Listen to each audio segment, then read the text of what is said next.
5, 4, 3, 2, 1.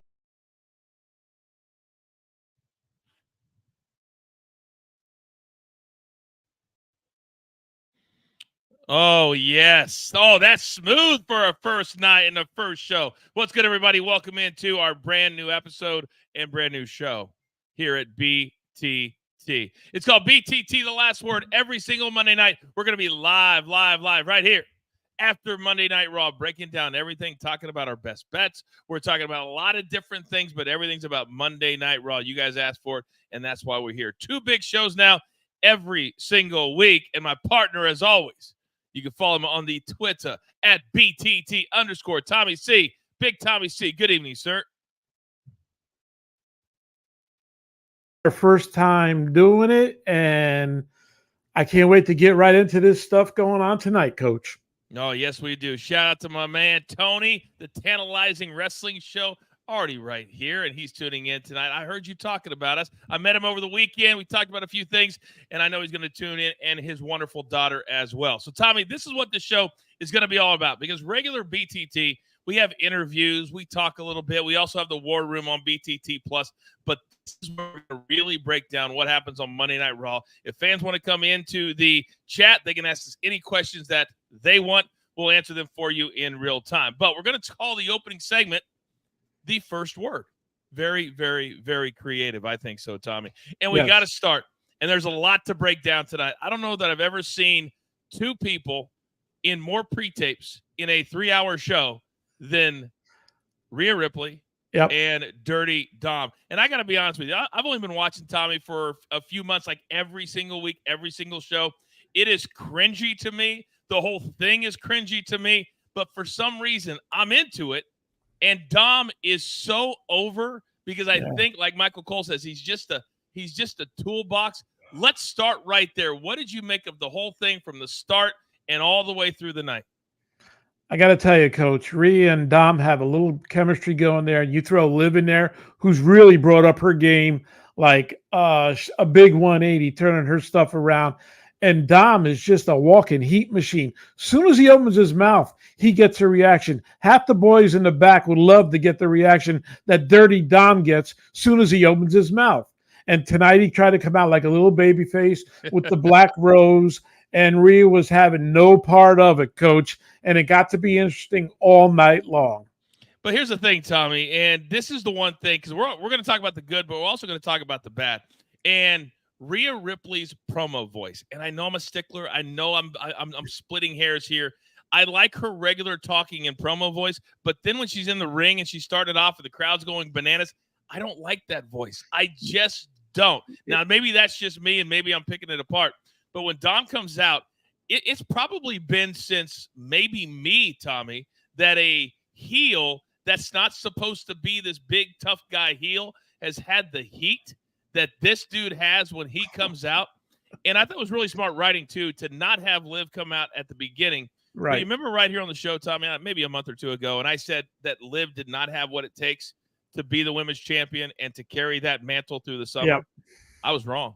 Yep. That young lady can cut a promo, and we talk about it all the time. If you can't talk, you can't get over. She can talk, and she's making what is sometimes a very difficult thing when you're having romance and you're kissing and all that on a show like that. It doesn't always go well. But don't you think, Tommy, she has been practicing her game, and her timing is on point? Her timing is on point. Her look is on point. And she's doing the right thing, too. She's getting under everybody's skin, and especially Rhea's. And she's got Dom running in so many places. He don't know where the hell he's going, Coach, right?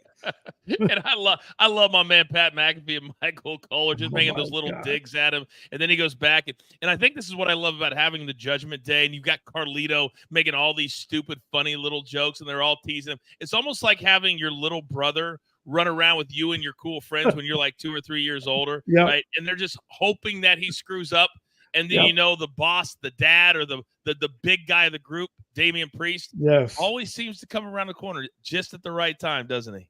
Comes around right at the right time, and Carlito has perfect timing. He's got the look. He's got the apple. He looks, turns around, and then says his line, and it's the whole selling point of that whole friggin' segment. Really by the good way, stuff, man. Really good. By the way, real quick, because the chat's a big part of what we do. I know I gave Tony shout out at the top. Tommy, there's about 8 to 10 people that are in the chat that he said on his show tonight to come over and watch our debut show. That is very, very cool of him today. Thank you. It's really cool. So, Tony, That's thank great. you for that. And everybody coming over. Hit that like button on the way in. You have any questions on the show or anything we're doing here behind the turnbuckle, just throw them into the chat, and we'll try to answer as many as we possibly can. Now, Tommy, as we take it a step further with Dirty Dom, I kind of liked how they did a little character development tonight. What I mean by that is he called out Jey Uso because Jey Uso continues to do great promos. He comes in, uses a lot of words. We don't know what the hell he's talking about. And he basically, like Pat McAfee said, was shooting his shot with Rhea Ripley. Is she single now? And he's like, no. And the other cringe part, by the way, I hate the mommies thing. I hate the mommy. It's cringe to me. I don't know. And maybe that's why they do it. I hate it so much. But having that match and turning Dom into kind of a serious worker in the ring, I thought that was pretty cool, other than when he was, dropping the fist going, you don't talk about my mommy that way. I don't like. But didn't you like how they kind of swerved a little bit? Instead of making him this meek little character, they made him really kind of a tough guy, and they had a very competitive match. I liked it, and it brought out the kind of like the mean side of Dom, and watching him really pick up his game of his work in the ring. Let's face it, when he first started, Coach, his work in the ring it wasn't very good. And boy, he has picked it up, and then showing the meaner side of him, the way he was going at Jey Uso and stuff and throwing some moves on him. I thought it was it was one of the better matches of the night. So I think Dominic has really upped his game, not only in the promo department. We all know he's getting the heat, right? Yeah. And now his work in the ring has really gone up 100%.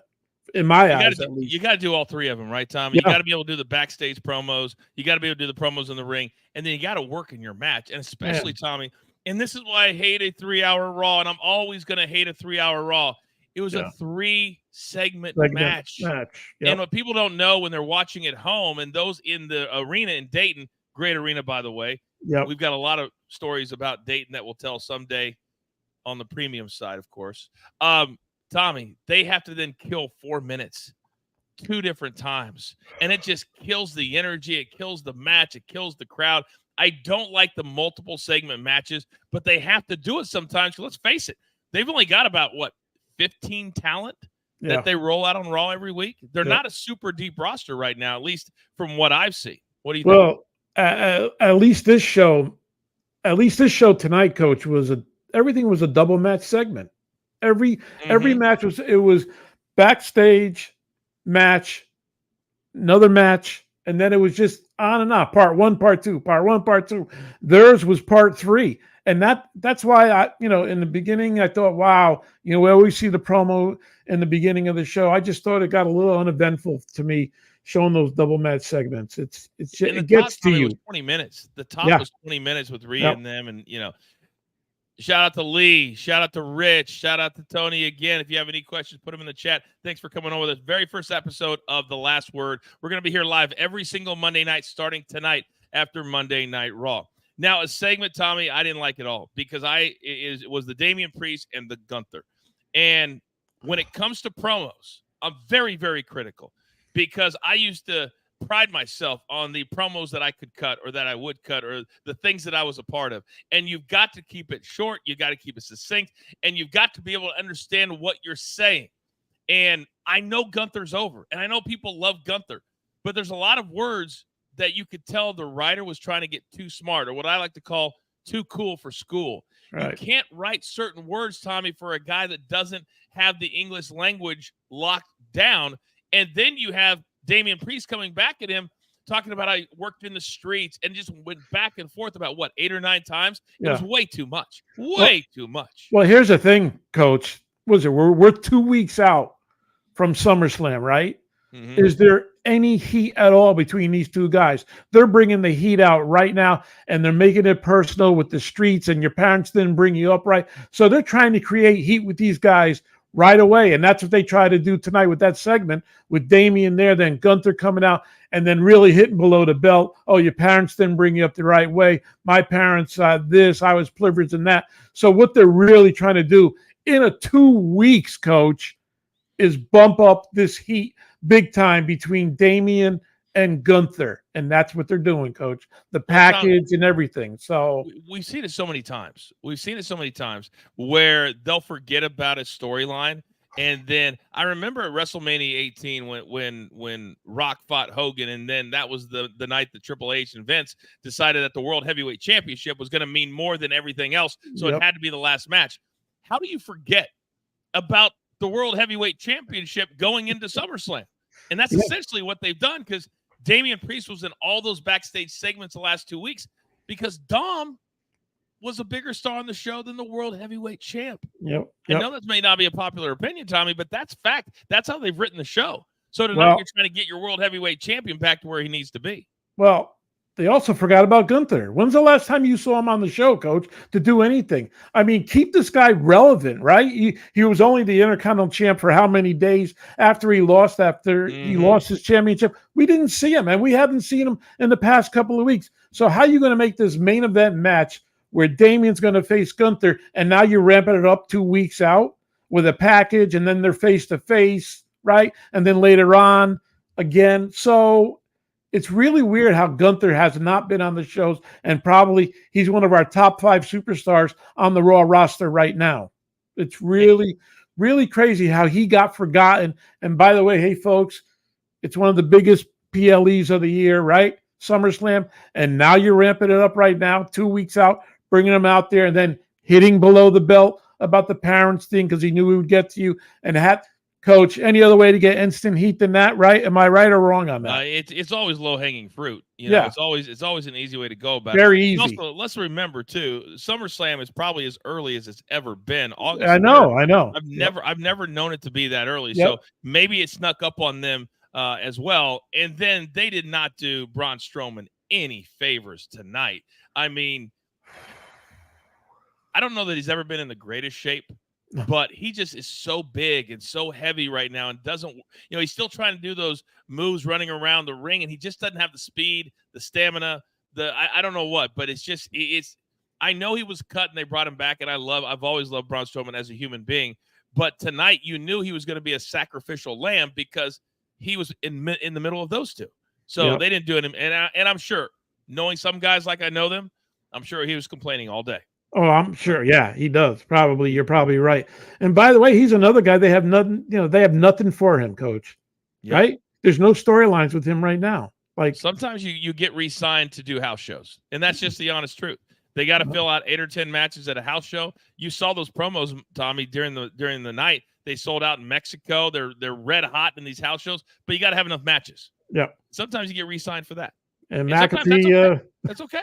McAfee made his T-shirt for him. Big SOB, right? He did. That's all from McAfee. That's what I do love about McAfee. Yeah. But you know what? He has a cup of tea, but I like McAfee a lot. And while I'm watching that show, he's become a soundbite, right? If you listen to him, one big SOB, he said something about Dirty Dom. It's like, he's setting up for a soundbite that's going to later on be in a package, right? We all know about that, right? If you drop a soundbite, good producer's going to put it in the show. But that's what Pat has turned out to be. But he's entertaining as hell to me. So, and he levels up. He levels up Cole big time. Well, I think he makes Cole really, really try again. And after 25 years, or longer than 25 years, try to think about it at home. You do your job for 28 years, every week, never miss a week.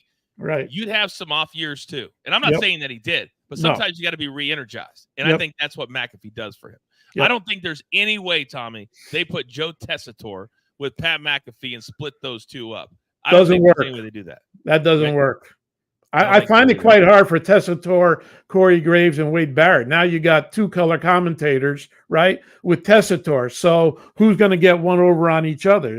Is it Corey going to have the first word, then Wade? Because I think Wade is really good at what he does, and I think Corey's good at what he does. I think Corey had a hard time transitioning, as you know, being an on-air talent and doing stuff like that, doing play-by-play and doing color once time in your life.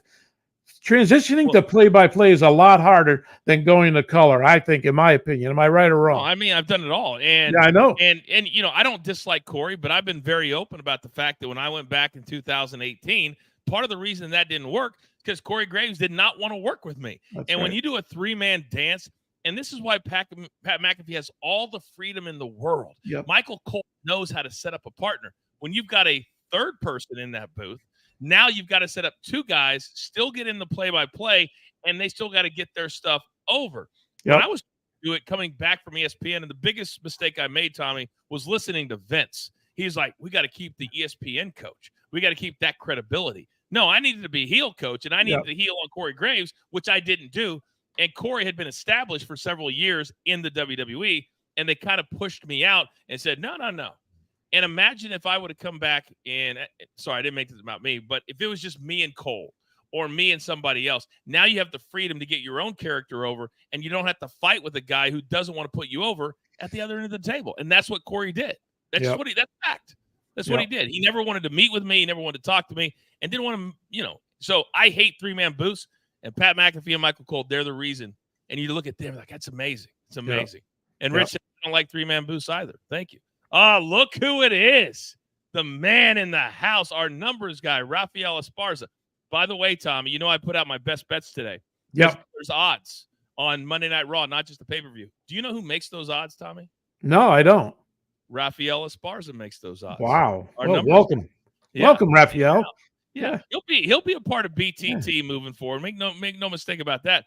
But I lost my best bet tonight, Tommy. I had Bronson Reed minus 150 over Sheamus. And Sheamus pulled off the upset as the underdog. Clean. 120. Clean. That was the other thing tonight in Raw, Coach. There was a lot of clean pins in the in the show tonight. Usually you don't see that. And I was surprised when Sheamus beat him clean, because Bronson Reed's like one of these up-and-coming guys, big guy. They could think of different ways to lose. But Sheamus, man, beat him the 1, 2, 3 clean, man. I was surprised at a lot of clean finishes tonight. Do you know why I wasn't surprised on that one in particular? Because when you have really smart booking and you almost felt like Peter Gunn was going to come out, they showed the package from a week ago. And if you can still be standing strong after you get beat, that's a win-win for everybody. Yep. And he did the splash, the whole thing. Sheamus wins, but then Sheamus is down. Yeah, it was really, really smart. That's from Pete Dunne. He's pissed off because he broke up the Brutaling Bright, whatever those two guys were. Yeah. He broke them up, right? Peter Dunne. Yeah. I said the wrong name, but Hey, it happens, dudes. It's after 11. You know what I mean? I know you're in LA, so it's like a little earlier for you. So I know it's way past your bedtime, old man. Yeah, I had my warm milk early. We are just past the bottom of the hour. It's about 11:32 in the East, 8:30 in the West. If you're just tuning in as the people continue to grow, this is the last word part of the Behind the Turnbuckle universe. This is our very first show. You guys know we have BTT Plus. We enjoy or encourage you to join us there as well. Now, Tommy, real quick before we continue on with Raw, our guest this coming week on Behind the Turnbuckle. I'm so excited. Yep. And it's probably going to be a two-parter. Yes. The man who was right in the middle of Monday nights in the late 90s, WWE, then later WCW, Vince Russo will be our guest this week. How excited are you looking forward to that? Dude, besides Cody Rhodes jumping in our interview, and we didn't know nothing about that, folks, and we really didn't know, this interview, to me, is the top one we're going to have for BTT, because this guy was in the middle of everything. And I remember him because I worked on Livewire. Remember that show? I worked on Livewire, and he was like Vicious Vince. He was nobody. He worked for the magazine, and I saw this guy grow from there to be the top writer with Ed Ferrara and all the chaos that happened afterwards. And this guy has a ton of information. He was side by side with Vince. He took over WCW. He was either loved or hated, right? There was no middle, Coach, with Vince Russo. No middle. No middle.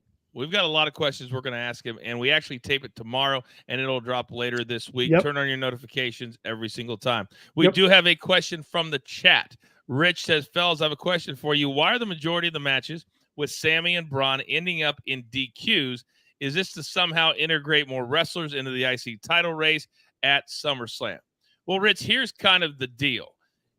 You can't switch the Intercontinental title back and forth, and you still got to have the guys out there. And if you don't want to have them in a match, then you got to have them kind of getting themselves into a match. And the other thing, Tommy, and you can tell me what you think, It also allows other guys to be brought into it. Tonight, who did Braun Breaker hit before he hit Sami Zayn?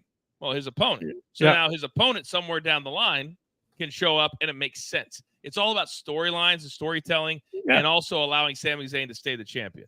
Look, they're building up. We all know Sammy's the champ, right? He's got a little heat with Braun going on. That brings heat more on in the match, because you knew Bronson was going to do something tonight, right? He comes out, he lays out Dragunov, and then he goes at Sami Zayn, and that's probably all going to lead up to SummerSlam. So I think Braun is a rising star. He's a good-looking guy, and I think this is the reason why you do stuff like that on your shows every week. So it helps build storylines week after week. So that's kind of like the answer to that question. Yeah, by the way, Raphael in the chat said there was money coming in on Bronson all afternoon. And what he means by that is a lot of people were doing what I did. I made Bronson a best bet. Wow. And so people lost on him tonight at minus 150 at a lot of different places. We love my bookie, by the way. If you're watching at my bookie, call us. All right, Tommy, number 3 on my list tonight, factions. I love a good faction. And I love how they had the little den with the video games with the Judgment Day. But a faction that had a good night and a bad night was Sonya Deville and her 2 absolute killers that she has aligned herself with. Baszler and Starks. When I came back in 17-18, what did you say? I didn't hear you there. What did you say? No, I just said Baszler and Starks. That's her. That's her team. Yeah. So when she came back, for some reason, we just kind of hit it off. And she was brand new, and she didn't really know what she was doing. But she was a super sweet person. And I've seen her career go up and down, injuries all over the place. She looks amazing, Sonya Deville. And tonight, all they did was squash Zelina Vega. If I'm Zelina, I'm saying, really? They have to squash me to get to where they want to go? Yeah. And I don't like squashing really good characters that have an upside. I like to make it a little more creative, maybe a little more competitive, or maybe their time was slashed, and that was the case too. But what did that match last? 2 minutes? Yep, and it was Deville's first match since she got hurt, right? Yeah, in a year. So, in a year. So that's big time ring rust there. And you knew Deville was going to get over because, Zelina Vega, she is what she is right now. So you knew something. You knew as soon as they said Deville's first match back, you knew she was going to go over in this match. But with the other 2, it's like, I don't know how much it works for. I don't know what it does for Deville in my point of view, right? I don't know if this helps her or hurts her. And Baszler's a badass, and Starks is a badass. Let's face it; those 2 cannot cut promos. Sonya Deville could cut a promo, so they put this faction together. So we'll just see what happens in the long run. If it's not working, I think Deville will go up on her own. I don't think they needed the match tonight. Right. Unless she said, just let me get back in there at some point. There's no question the other 2 cannot talk. They've been around long enough at NXT and Monday Night Raw and wherever else, but they cannot talk. They never say anything. But their tag team match, and Tommy, this goes back to what I said at the top of the show. I just think they're very limited right now with how many people they can throw out there for matches. Yeah. Because you got Sonya in her singles match. Then you bring those 2 out against Tanya and Caden. Carson and Caden. Right. Yeah, and one of them, every time I see her, all I think is American Ninja Warrior. She used to be a star in that, years and years ago. She's so super tiny. So I know they're the former tag team champions. But Tommy, if you're going to build killers with Sonya Deville, why are they having a 10-minute competitive 2-segment match? I don't know. What are we doing? Yeah. What are we doing? It's called filling time, Coach. That's exactly what they did. They're supposed to be killers. Lazy. And when you kill the former tag team champions, you're telling the world, I'm so much better than everybody else. It's lazy writing. All that flying stuff, and it's lazy writing, Coach. That's what it is. It really I have nothing else for you. I'm going to bring these 2 factions in. It's the Deville's first match back, and that's what you got, Coach, right there. So Rich says, and I saw this, we're going to have a bunch of picks next week because they announced probably 3 or 4 matches already for next Monday night. You're going to have Sonya Deville against Valkyrie. That should be pretty good. I can't wait till, and her name's Stephanie, I can't remember her last name. She just debuted in Mexico over the weekend. I saw some of her highlights. She looks good. She was in AEW. I mean, she was there. They bid for her, and she fought against. She was in the Forbidden Door thing or whatever. Yeah, that's what I'm talking about. Yeah. But she AEW thought they had her. No, I know. And WWE obviously outbid for her. But if you watch her in the ring, you're going to be very, very impressed. I watched some of their stuff from Mexico. Real quick, I love getting a rub, Tommy. You probably saw tonight, my man, The Miz. Anytime I can talk about The Miz. How about him getting into all these golf tournaments? He's terrible, by the way. Do you know that Charles Barkley in that event, Miz finished 85th out of 88 guys? Charles Barkley finished 56th. What? Out of 8. Yeah, he beat The Miz by 29 spots in that event. I kid you not. By the way, he ain't no Tiger Woods either. So no, he's been working on his game, but I know he's terrible. That's how bad The Miz is. But he got on with Kelsey and Jason Kelsey. And in this day and age, Tommy, when you can get a rub against Mr. Taylor Swift, you do it. You do it. Has there ever been an athlete or a human being that has leveled up more than Travis Kelsey, my tight end for my Kansas City Chiefs? Dude, he leveled up big time, dude. Big time. He's a Swiftie. He's a Swiftie. Oh my goodness. And by the way, getting back to Miz for 1 second. Yeah. I watched that Legend show last night, and boy, and I knew he went through hell, but boy, I tell you, nobody bet on himself more than he did. And look where he ended up, Coach, right? He's one of the top guys ever. He was hated in the locker room. All that stuff he's talking about, changing in the bathroom, that's all a shoot, man. I remember all that stuff. Tommy, do you remember who the guy was that basically grabbed him out of that hole? No, I don't. Me. Yes. Wow. Me. When he came in, this is a true story, and he's talked about it many times on many interviews. So go back. You can find it anywhere. But when he came in, I was a big fan of the Real World. And I knew a lot of people hated on him because he used to wear the belt around on the Real World because he wanted to be a WWE superstar. I remember that. The boys came in. You remember how seriously Stone Cold and those guys took the wrestling business back then? So you bring a guy in, and the first night we went out, I kid you not, Tommy, we were in Pittsburgh, Pennsylvania, and we went to a club, and we had a bunch of big stars with us. I won't name the name, but they were big stars. Yep. We walked in, and that particular year, Miz was on TV, which included repeats, like 350 out of 365 days. It was like, remember back then they did all the repeats all the time on MTV? Yeah. We walked into this club, and I'm telling you, every 21-year-old girl in the place, it was like a mob scene. It was like he was the Beatles. I've never seen anything like it. You got all these wrestling stars over to the side, nobody paying attention to him. Nobody cared. That was the night that it started. And then he had to dress in the locker room. They thought he was making fun of the business. And I remember sitting him down, Tommy. This is a true story. And I said, listen, if you're going to make it in this business, you can't allow them to do this to you. Eventually, they will move on. But if you just hide in your room all the time, they're going to win. So you remember kind of my other persona on the road was setting up all the parties? Yes. I would call the clubs. I would call the bars. That was kind of my thing. I loved it. I loved it. And so after the first year, the bars, they were calling us. They were calling me. So I dragged Miz out every single week. And he had a serious girlfriend at the time. So imagine, Tommy, going to a club, dragging you to, and you had a serious girlfriend at home, and you don't want anything to do with 1,000 little 21-year-olds. It was a hard spot to be in. It was a hard spot to be in. But I say this all the time. I love him. I love him. I love him so much. I've got so much respect for him. And for all of you watching right now, understand this guy went through hell and back. Yes, he did. And now he's been in the show for what, 15 years? Yep. Something like that. Making really good bank too, boy. Oh, but he worked for every bit of it, man. And you know, when you go in a bar or something like you're saying, and you see him up there, a little jealousy with the boys. Am I not? There's no question. There's no all question. Right. Because he's done everything they couldn't do. That's right. He's done everything that they could not do. I had somebody tell me the other day, Tommy, on social media. They said, I used the word compete. I said, everybody competes in the it's just not compete. It's scripted. Everybody just takes their spot and they go with it. Are you kidding me right now? The competition to get here, because you make more money, you get bigger contracts. And back then, it was about getting bigger pay-per-view money. Now it's a little bit different, right? But back then, the higher you were on the card, the more money you made. If you were a main event at WrestleMania, that was a cool $1 million. And where did all that information come from, Coach? Dirt sheet guys who've never been in the business, right?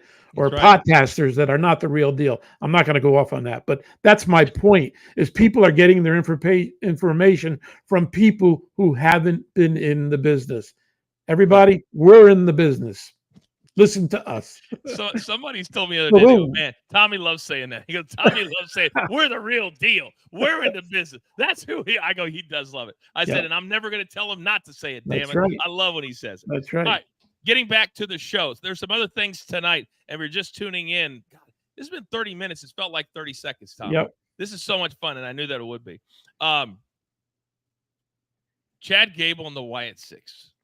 We've been very critical of some of the things the Wyatt Six have done, and they are committed, Tommy, to this storyline. Yes, they are committed to this character development. They are committed to everything they decided 3 weeks ago or a month ago that they were going to do, and now they got to get creative with how they do it. How did you think they did it tonight, kind of including the alphas? I'm not going to help you. They bring out 2 new dudes that they have to now say who they are, and that leads to Bo Dallas laughing. It was just all very creepy to me. Did you like it?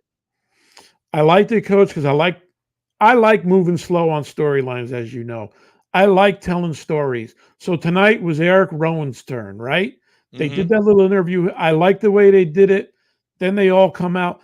The only thing I wish I saw to make it a bigger swerve than ever was, because we saw Bo Dallas, I wish somebody was dressed up as Uncle Howdy, because in the Rowan interview, no, it's Uncle Howdy asking the questions. Now we know Uncle Howdy is Bo Dallas, and Bo Dallas is Uncle Howdy. But I think just to throw that swerve out there, when they all came out, I wish it was Uncle Howdy with them in that end. And then when you see Bo Dallas turn his head and he's laughing. So I like them. A lot of people don't like what they're doing right now, that they're dragging it out too slow. But they're telling a story. Rowan's telling the story, what happened with him, how it was devastating to lose Bray Wyatt, one of his brothers, and has sent him into a tailspin. I like explaining their characters, and I thought it was well done. I liked it going. A lot of people are going to think this is goofy as hell. I liked it going to the McAfee show and McAfee taking that thing like it's gold on the plane with him, bringing it to the production office. I liked all that. Some people don't like it, but it's part of storytelling, Coach. It's a different way than bringing it out to Michael Cole every week, right? You get tired of that a little bit. So I liked what they did with it. I liked telling the story. I liked Rowan's interview and who's asking the questions, and then all the effects they put into it, and then finishing off at the end with the shot of them and then the blackout. So I think it's very interesting, and it makes you want to say, okay, who's next? Who's the next guy? And using the McAfee show and using Pac, one thing that you and I grew up on, and if you guys don't know, Tommy spent over 32 years in the WWE. I have spent a collective over 15 years inside the WWE. So we have 47 years inside of the WWE. And the one thing that makes a story magic, and Vince used to do this with good stories, and he used to do this with controversial stories. He used to do this with stories that no other human being would ever think about doing this with. And that is using the truth and real life things to progress a storyline. So, Tommy, when you've got somebody who has a monster show on ESPN, why would you not use that in the story? Because now you're bringing in an audience that maybe doesn't watch Monday Night Raw, maybe doesn't know what's going on. And Pat McAfee is the perfect guy to bridge the two worlds, because now he is in both worlds. So I like that little detail. And the one thing I wish he could do a little bit better is sell. Because when they came out of the air, when they came out of the Rowan video, you know, that was always the thing I struggle with too, because they're telling you, okay, guys, I need a 20-second reaction, and I need you to be serious. And you got Cole saying something, and then you got McAfee stumbling all over himself, trying to act like he's scared or whatever. That's the only thing that he needs to work on. But utilizing him, super smart. Super, super smart. And by the way, that was the best part of that whole vignette thing, is we got a reaction, Coach. We got a reaction from Michael Cole. We didn't get that last week when Bo Dallas was in Pierce's office. The door shuts, they go to commercial break, and they come back to a new segment, and you get no reaction. I want to know what Cole thought of that segment. What did he think happened in there with Pierce? You could at least speculate it, but they never hit on it. They just moved on to something new. And that's what I loved about tonight, Coach. they reacted to it. And that's Mhm. what's supposed to happen when something big happens like that. They reacted to it. They didn't do that last week, Coach, and I hope that continues. Shout out to the Outrage Zone. What's up, boys? Big fan of the show. Thank you very much. Thanks for hanging out with us. Tell all your friends we're going to be here every single Monday night after Monday Night Raw. Now, we're going to start a segment on the show that's called What Are We Doing? Now, we don't have all the graphics ready yet. We don't have all the music yet, but we can kind of do a segment of that tonight. And my What Are We Doing was, and he's one of my favorites, Drew McIntyre. So Drew McIntyre at Money in the Bank gets suspended.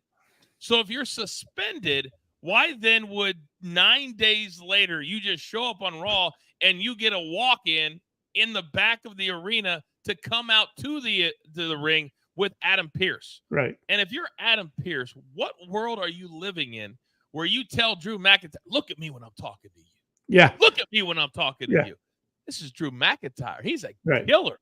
And he's suspended. What else are you going to do to him? He could have beaten up Adam Pearce. Nothing happens. Right? They don't think this stuff through when you're starting to throw out suspensions.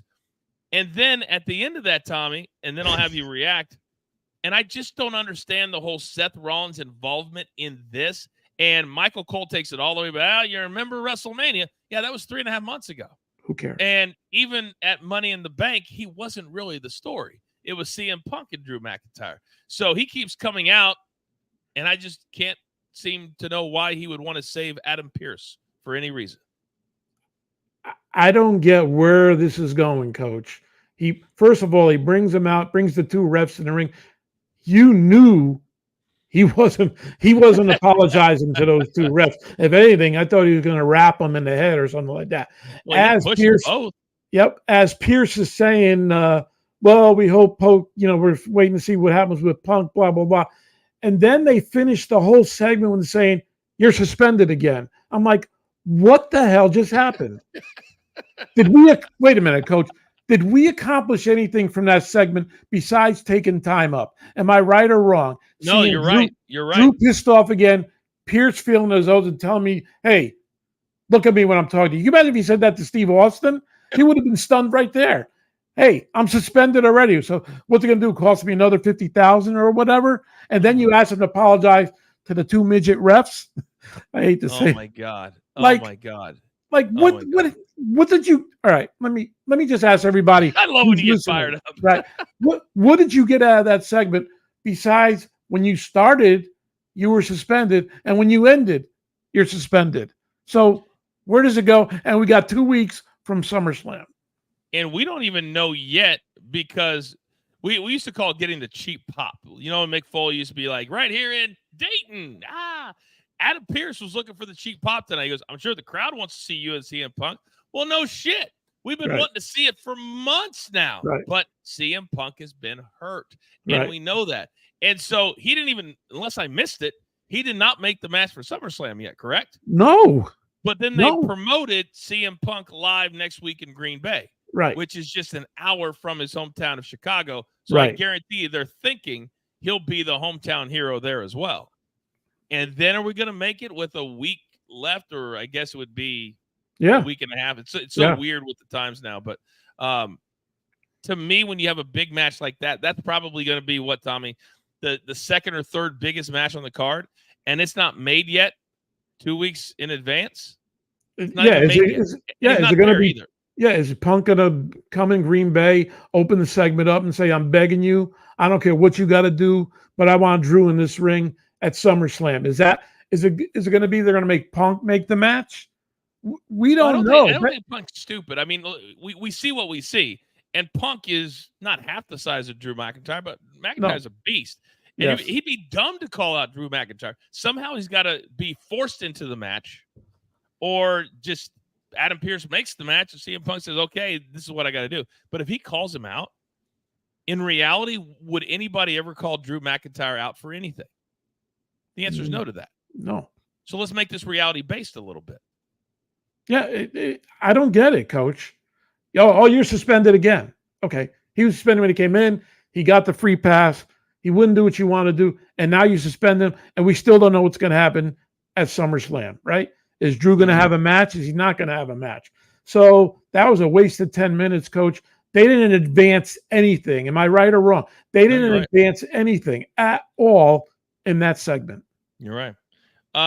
So we're going to go every single Monday night about 40 to 45 minutes or so. So we're coming up on the time right now. As we start to look ahead, Tommy, we've got Vince Russo coming up this week. If you haven't seen the Al Snow episode, that is live in your feed right now. That was an amazing interview with Al Snow. You want to check that out as well. Don't forget, if you want to join BTT Plus, we have a new show over there called The War Room, where me and Tommy argue about the 5 biggest topics in the world of wrestling.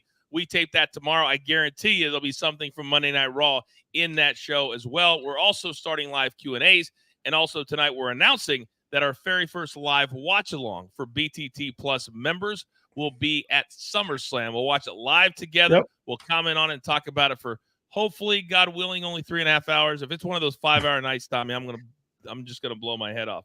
I don't think it will be. I don't think so. Yeah, I hope not. Triple H made some comment about that last week, so we'll see. But as we wrap things up for the final word here on the last word, we got to work on that branding, by the way. As you look forward, whether it's to SmackDown, whether it's to next Monday Night on Raw, the next 2 weeks, what was your final takeaway from tonight's Monday Night Raw? I hate to say it, Coach. To me, tonight's Raw was uneventful for me. I mean, we didn't get much out of anything. We found out that it's going to be, Gunther and Damian. They have to build that thing 2 weeks out. We have no idea what's going on with Drew and Punk, right? We saw Chad Gable come out and say, oh, we know Bo is Uncle Howdy. And by the way, the crowd gave no reaction to the Creed brothers. That came out of thin air somewhere. Nobody popped for the Creed brothers at all. Nobody gave a crap, Coach. And I hate to say that. And now we know my main person is Rhea. She's a beast, man. She got in Dominic's faces. I'm not yours, but you know what? You're mine. And I love that. I love that. And the other thing that came out to me was Liv picked up her game again tonight. Mm-hmm. And she's got people going crazy. And Carlito's become a stand-up comedian. But other than that, you got 2 weeks out for one of the biggest PLEs of the year. And we still don't know what a lot of things are going on. So we like to see that ramped up. I like to see what's going to happen on SmackDown with Solo and Cody, right? So there's a lot of work to do in a 2 weeks' time. It just seems like they waited a while to develop some of these matches, Coach. Yeah, it certainly did. So we'll keep our eye on it. Of course, we're going to have reactions to SmackDown on BTT. We got you covered all over the place. My final takeaway tonight is kind of similar to yours. They've got some work to do. This is going to be I believe it's at the Cleveland Stadium. It's going to be like 60,000 people. So it's going to be a mega show, a lot of surprises. They're going to have to bring it. These matches are going to have to be strong, coming off what we saw at Money in the Bank. So we're excited for it. That'll be our first live watch. Here's one other thing, Coach. What about Logan Paul, right? He's a Cleveland guy. Is he even in the show? I mean, he's got to be in SummerSlam. He's going to be at SmackDown Friday. Yep. So is it him and LA Knight? I don't know. Well, they're obviously going to make that match for the United States Championship because he's got to have, I mean, when he comes back, and I tweeted this tonight, say what you want about him, he makes his gimmick work. And I guarantee you there's people backstage that hate it. They hate that he's a part-timer, but when he shows up, he delivers. And guess what? The business is different now. You don't have to grind 52 weeks a year to make a difference. He's doing so much outside that other guys wish that they could do or would do. He's just important. He is. All right, that's going to do it for our very first episode of The Last Word. Thank you to everybody that tuned in with us live tonight. It really means a lot. We're going to grow every single week, and we're doing this because we all love pro wrestling. We love the business, and we're going to continue to help it grow. So for Big Tommy C, for Producer Man, and everybody in the chat, thank you very much. My numbers guy, Rafael Esparza. I am the coach. We'll see you later this week with Vince Russo right here on Behind the Turnbuckle. Until next Monday night, take care and enjoy it for what it is, pro wrestling. See you. It has been paid for by Behind the Turnbuckle Plus. New pod order.